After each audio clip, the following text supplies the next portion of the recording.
Yo ya jaalatamtoota fi kabajamtoota maatii jiru miidiyaa nageenya bakka jirtanitti isna dhaqqabu isiniin jenna odeeffannoo guyyaadhaan dhaqqabe odeeffannoo jajjabduu qabannee isinitti dhiyaannee jirra odeeffannoon keenya guyyaadhaa dhimma araara waraana bilisummaa Oromootii fi mootummaa Biltsiginnaa irratti kan xiyyeeffatedha. Kana dura addunyaan waraana bilisummaa Oromootii fi mootummaa Biltsiginnaa araarsuudhaaf yeroo lama yookaan immoo marsaa lama Taanzaaniyaatti gaggeeffamee ture hanga hoogganaan Abaaboo Bosona deemee irratti argamu gahe jechuudha. Mariin araara sun yeroo lama yookaan immoo marsaa lama gaggeeffame osoo hin milkaa'in hafee jira. Amma immoo mariin marsaa sadaffaa gaggeeffamuuf jedhamaa jira. Mariin kun eessatti gaggeeffama? Amma marii kana eenyutu qopheessee mariin kun dhugaadha moo dhugaa miti? Dura marii kana eenyutu fudhachuu dide? Amma immoo marii kana akka gaggeeffamu eenyutu ka'umsa ta'e mariin kun immoo ni milkaa'a moo hin milkaa'u? Mariin marsaa sadaffaa gaggeeffamuuf ta'u kun jechuudha. Egaa hordoftootaa fi kabajamtoota maatii jiru miidiyaa odeeffannoo keenya kana hamma xumuraa dhaggeeffadhaa waan isin fayyadu as keessaa argatu waan ta'eef akkasuma immoo laayikii sheerii tuquu hin dagatinaa namoonni jiru miidiyaadhaaf haaraa taatan yookaan subscribe hin godhin ammuma subscribe gochuudhaan maatii jiru miidiyaa ta'a isiniin jenna gara odeeffannoo keenya guutuutti isin dabarsinaa isinis hamma xumuraan faana turan affeerraa keenya.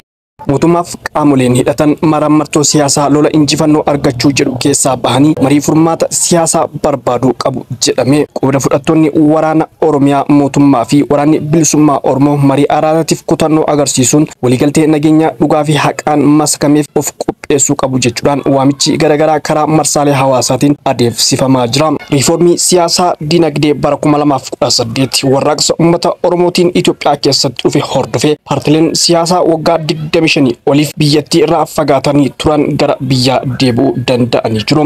Dhaabni guddichi Oromoo ABO'n haasaa mootummaa Itoophiyaa wajjin taasiseen gara biyyattii kan gale yoo ta'u waadaan asmaratti seename gara mootummaa Abiy Ahmediin hoogganamuun gufachuu hordofee waraanni bilisummaa Oromoo dhaaba irraa foxxoquudhaan hidhannoo itti fufuu murteesse. Gaafiin uummanni Oromoo barootaaf Itoophiyaatti gaafataa ture adeemsa mootummaan Itoophiyaa ittiin deemaa jiru kanaan deebii hin argatu kan jedhe ABO'n mirga hiree murteeffannaa uummataa fi mirga dimokiraasii qabsoo hidhannootiin biyyattii fiduuf mootummaan wal waraanuu jalqabe. Mootummaan Itoophiyaa ABO'n farra jijjiiramaati jechuudhaan bara 2019 keessa opereeshinii sakatta'iinsa waraana bilisummaa Oromoo kibbaa fi lixa Oromiyaatti adeemsee ture. Opereeshinii adeemsifamee tureen namoota nagaa hedduu ajjeesuu hidhuu akkasumas qaama hir'isuu isaa Amnesty International gabaasa isaa bara 2019 keessatti baaseen addeessuun isaa ni yaadatama.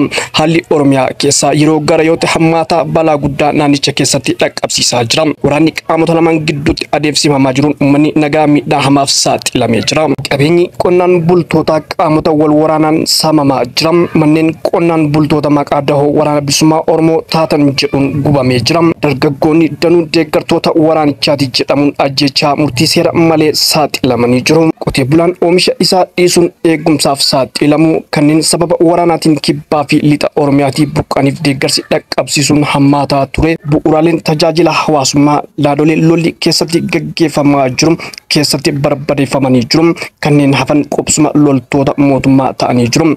Daangaa Oromiyaa humnoota finxalayya Amaaraa fi mootummaa naannoo Somaaleetiin sarbamuun miidhaan qabeenyaa namaa fi lafa irra dhaqqabee jira. Rakkooleen sababa waraanaatiin naannicha keessatti mul'atan furmaata akka argatuuf qaamoleen garagaraa marii nagaatiif waamicha taasisaa turanii jiru. Waamichi araaraa taasifamaa turee fi mariin araaraa marsaa lamaaf Taanzaaniyaatti taasifamee ture saffisaan hojiitti hiikamuu dhabuun ammoo rakkooleen sababa waraanaatiin uummata dararaa jiran xumura akka hin arganne kan taasise yoo ta'u araarri bu'uura dhabuun ammoo uummata yaaddoof saaxilee jira. Tibbana ammoo duulli dhukaasni obbolaa jidduu haa dhaabbatu jedhu miidiyaa hawaasaa irratti adeemsifamaa jira. Xiinxalaan siyaasaa fi hayyuun Oromoo Jawaar Mohammadis dhukaasni obbolaa jidduu haa dhaabbatu jechuun garuu ammoo duulichi bu'aa buusuu qaba jedhe.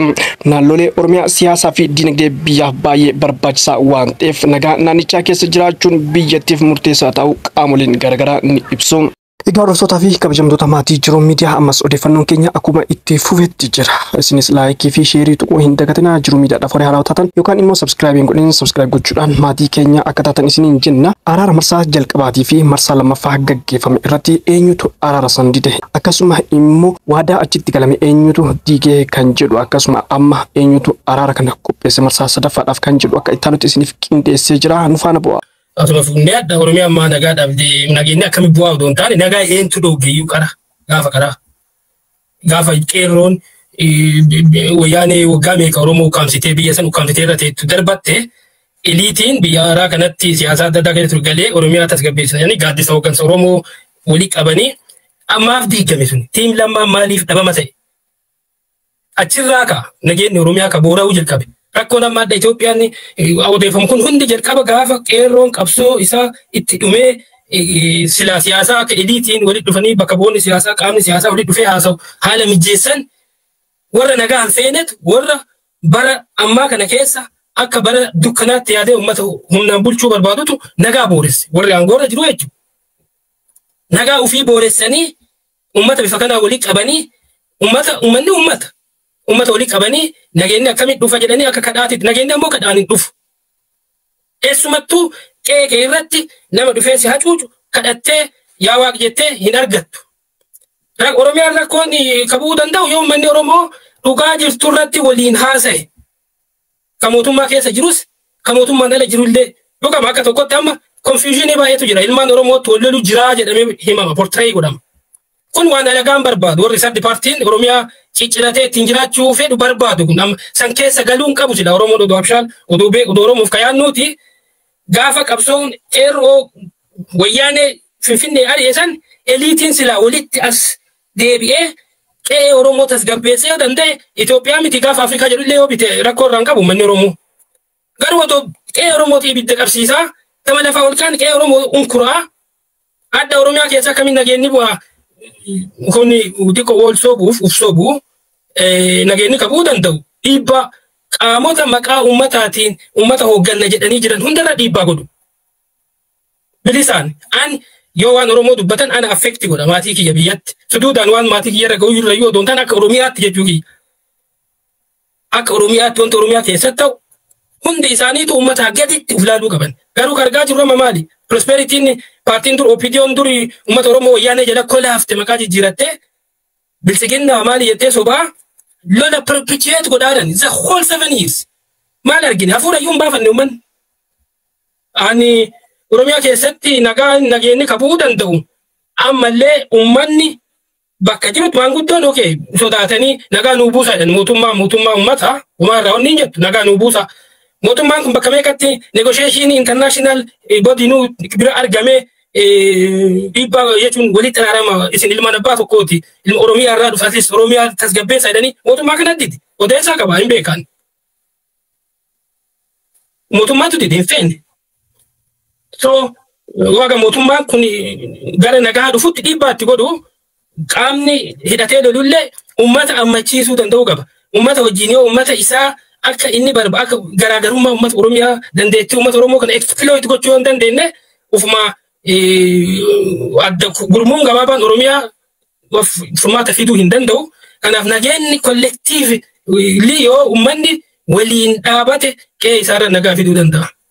Egaa hordoftootaa fi kabajamtoota ammaatii jiru miidiyaa araara marsaa jalqabaatii fi araara marsaa lammaffaa Taanzaaniyaatti gaggeeffame kan fudhachuu dide mootummaa PP mootummaa Bilisiginnaati jechuudhaan akkuma amma dhageettan kana jechuudha. Waraanni bilisummaa Oromoo fudhatee kan dide mootummaa Bilisiginnaati jechuudhaan kan namni kun dubbate akkuma dhagaa jirtan kanatti jechuudha. Odeeffannoo hin jirus sanuma dhugaan jirus kanumaa jechuudha. Amma immoo araara marsaa sadaffaa warri qopheessuudhaaf deemu eenyu fa'a maaliif kan jedhu warri qopheessuudhaaf deemu abbootii gadaatii fi warra miidiyaa hawaasaa irratti dhageettii qabanidha. Warri sun eenyuun kan hoogganama yoo jennee ilaalle mootummaa Bilisiginnaati. Maaliif amma waan kana kaasuu barbaachise yoo jennee kan ilaallu ta'e mootummaa Bilisiginnaa hudhameera waan ta'eef kufaa jira waan ta'eef kanaaf muddamee araara kanaan uummata sobuu barbaadeeti. Kana jechuun ani araara barbaada kan araara didee warra bosonaati jechuudhaan warra bosonaa uummata itti kaasuudhaan uummata biratti jaalatamuudhaaf uummata irraa faansii argachuudhaaf uummata irraa deeggarsa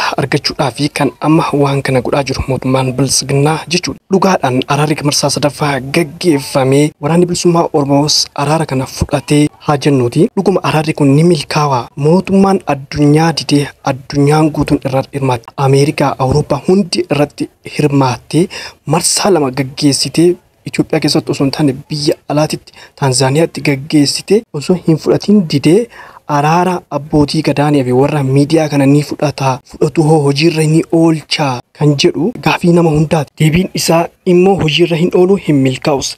Sababni isaallee mootummaan addunyaa dide abbootii gadaa ofii hoogganuun ofii isaatii akka fedhe godhu ni fudhata jennee kan ilaalu ta'e hin fudhatu hin milkaa'u. Kana beekuun barbaachisaadha. Egaa hordoftoota fi kabajamtoota maatii jiruu miidiyaa odeeffannoon ammaaf qabannee isiniif dhiyaannaan ganuma odeeffannoo keenya biraatiin hamma walitti deebinutti nagaan tura isiniin jenna. Odeeffannoo keenya irraa akka waa hedduu baratan abdii qabna. Odeeffannoo keenya biraatiin hamma walitti deebinutti turtii gaarii laayik sheerii godhuu hin dagatina. Yaada yoo qabattan gara komantiitiin nu barreessaa. Waan wajjin turtaniif galatoomaa ulfaadhaa. Namoonni jiruu miidiyaadhaaf haarawaa taatan yookaan sabskiraayib gochuudhaan maatii keenya ta'a.